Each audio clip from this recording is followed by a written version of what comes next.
Episode 170 same handwriting.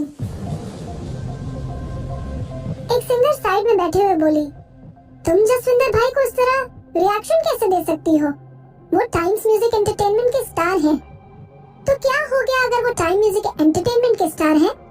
विदुषी female singer की बात पर सहमत थी, इसीलिए उसने कहा, लेकिन विदुषी किसी के दबाव में नहीं रहना चाहती थी। अगर तुम्हें लगता है कि मैं टाइम्स पर बोझ बनूंगी तो मुझे टीम में मत लो। विधि ने ये बात उत्कर्ष को ताना मारने के लिए कही। तुम चाहो तो मुझे टीम से निकाल दो, मैं रिवाइवल राउंड ज्वाइन करने के लिए तैयार हूँ। उत्कर्ष ने अपने माथे पर हाथ रख लिया। उसे पता चल गया कि इन सबको एक साथ रखना कितनी बड़ी सरदर्दी होने वाली है। उसके सामने बैठी छोटी सी लड़की का गुस्सा बहुत ज्यादा खराब था। वो लड़की किसी दूसरे से छोटा सा भी क्रिटिसिज्म नहीं कर सकती थी। उत्कर्ष सोचने लगा कि ये लड़की अनिरुद्ध के साथ बेबी डांस एंटरटेनमेंट में कैसे काम करती होगी, जो कि हर आर्टिस्ट में कमियां निकालने के लिए जाना जाता है। हालांकि उत्कर्ष ने एक छोटी सी चीज मिस कर दी थी। टाइम म्यूजिक एंटरटेनमेंट भी अब बहुत खराब जगह बन चुकी थी। दीवा विधि के मरने के बाद किसी भी आर्टिस्ट में अथॉरिटीज को चैलेंज करने की हिम्मत नहीं थी। ये बात सोचते हुए उत्कर्ष ने बड़े प्यार से विदुषी की तरफ देखा। लंबी लंबी सांस लो और थोड़ा शांत हो जाओ। जसविंदर ने तुम्हें ताना मारने के इंटेंशन से कुछ नहीं बोला। हम सब एक टीम है, हमें एक दूसरे का ख्याल रखना पड़ेगा। ये बोलकर उत्कर्ष फीमेल सिंगर की तरफ मुड़ा और आगे बोला, तुम भी समझ लो, हम एक टीम की तरह हैं और एक टीम में कोई बड़ा छोटा नहीं होता। अपनी बात खत्म करते हुए उत्कर्ष अपनी तीखी नजरों से जसविंदर को वार्निंग लुक देने लगा। हाँ, उस दिन उत्कर्ष ने सब लोगों के सामने विदुषी का सपोर्ट किया, बल्कि पॉपुलर कहलाए जाने वाले जसविंदर इंडस्ट्री के बेस्ट प्रोड्यूसर को ऑफेंड करने की गलती नहीं कर सकता था। सब लोग जानते थे कि उत्कर्ष दीवा विधि का एक्सक्लूसिव प्रोड्यूसर था। उत्कर्ष की एक स्टेटमेंट किसी भी आर्टिस्ट को इंडस्ट्री से बाहर निकलवाने के लिए काफी थी। अगर जसविंदर ने गलती से भी उत्कर्ष को ऑफेंड करने की कोशिश की तो ये म्यूजिक फेस्टिवल उसके करियर का आखिरी फेस्टिवल हो सकता था। जसविंदर को उत्कर्ष की नजरों से डर लगने लगा, लेकिन वो अपने चेहरे पर झूठी हंसी लाते हुए बोला, मैं बस सबको याद दिला रहा था, मेरा कुछ गलत मतलब नहीं था। जसविंदर की एटीट्यूड में इतनी जल्दी बदलाव देखकर साइड में बैठी हुई फीमेल सिंगर की बोलती बंद हो गई। विधि खुद से डिसअपॉइंटेड थी। उसने ऑलमोस्ट जसविंदर के साथ आर्गुमेंट को बढ़ा दिया था, लेकिन उत्कर्ष ने सिचुएशन को संभाल लिया। इस उत्कर्ष को कभी गुस्सा क्यों नहीं आता? ये अभी तक बिल्कुल नहीं बदला। इसने मेरे रिवाइवल राउंड में जाने के प्लान को चौपट कर दिया, विधि ने अपने आप से कहा, और वो चाय को गरम गरम पीते हुए अपना गुस्सा निकालने लगी। उत्कर्ष अपनी आंखें नीचे झुकाकर चुपचाप विधि को चाय के कप पर गुस्सा निकालते हुए देखने लगा। इस तरह का रिएक्शन उत्कर्ष की मेमोरी में एक लड़की से मिलता जुलता था। उत्कर्ष ने अपने हैरान चेहरे को छुपाने के लिए नजरें नीचे कर ली और सब लोगों को चुपचाप पेन और पेपर देने लगा। सब लोग मेरी बात सुनो। तुम सब लोगों को music in the valley festival के रूल्स के बारे में पता है, which is, तुम अपना गाना नहीं गा सकते, तुम्हें किसी दूसरे आर्टिस्ट का गाना गाना पड़ेगा। तुम सब ऑर्गेनाइजर्स की लिस्ट नहीं देख सकते। उस लिस्ट में तकरीबन 300 सॉन्ग्स होंगे। अब मैं चाहता हूँ कि तुम सब कोई ऐसे 10 गानों का नाम लिखो जिसको तुम कॉन्फिडेंटली गा सकते हो, और उसी लिस्ट के नीचे ऐसे 10 गानों का नाम लिखो जिन गानों को तुम्हें गाने में प्रॉब्लम होती है। मैं तुम सबके पॉजिटिव और नेगेटिव पॉइंट्स जानना चाहता हूँ। पेन पेपर मिलते ही सब लोगों ने गाने के नाम लिखने शुरू कर दिए। विधि का दिमाग कहीं और चल रहा था, लेकिन उसने भी गानों का नाम लिखना शुरू कर दिया। तू ना जाने आस पास है खुदा, ये मैंने क्या लिख दिया? ये तो पुरानी जिंदगी में मेरा फेवरेट सॉन्ग था। गाने का नाम लिखते हुए विधि के हाथ रुक गए। हालांकि अब गाने के नाम बदलने के लिए देर हो चुकी थी। विधि ने इस गाने का नाम लिखने के बाद बाकी के 9 गाने के नाम लिखने में अपना टाइम लगाया। विधि ने बाकी के 9 गानों का नाम ऐसा लिखा जो कि वो इस जिंदगी में गा सकती थी, लेकिन अपनी पुरानी जिंदगी में उन्हीं गानों को गाने में प्रॉब्लम होती थी। फिर विधि ने उन गानों का नाम लिखा जो कि वो इस जिंदगी में नहीं गा सकती थी और पुरानी जिंदगी में आसानी से गा चुकी थी। इस पूरे टाइम उत्कर्ष बड़े ध्यान से विधि को ऑब्जर्व कर रहा था। उसने विधि के हाथ को शुरुआत में रुकते हुए नोटिस कर लिया था। सब लोगों के लिखने के बाद उत्कर्ष ने सारे पेपर्स को कलेक्ट किया और सबसे पहले विधि के पेपर पर नजर मारने लगा। तू न जाने आसपास है खुदा। पहले गाने का नाम पढ़ते ही उत्कर्ष का दिमाग चलना शुरू हो गया।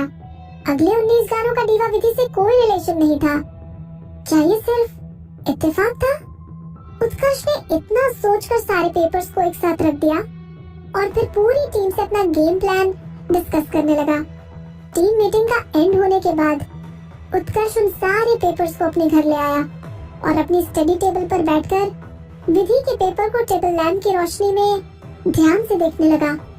वो अचानक से कुर्सी से उठा और भागकर अपनी अलमारी में कागजों को इधर उधर फेंकने लगा।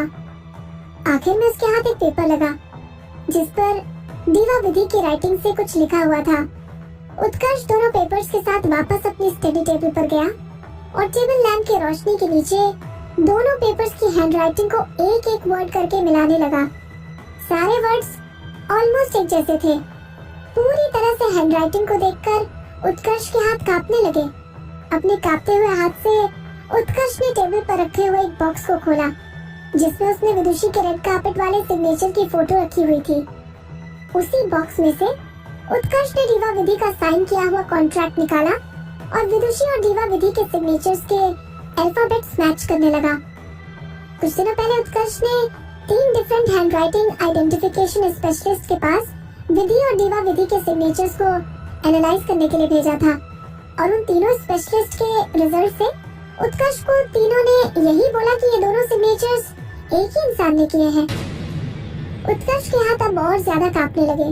उसने जैसे तैसे विदुषी के लिखे गए 20 गानों के नाम की फोटोकॉपी निकाली और दीवा विधि के हाथों से लिखे गए गानों के पेपर के साथ एक बार फिर से 2-3 हैंडराइटिंग स्पेशलिस्ट स्कोर एनालाइज करने के लिए मेल कर दिया। उत्कर्ष को वापस अपने होश में आने में काफी टाइम लग गया।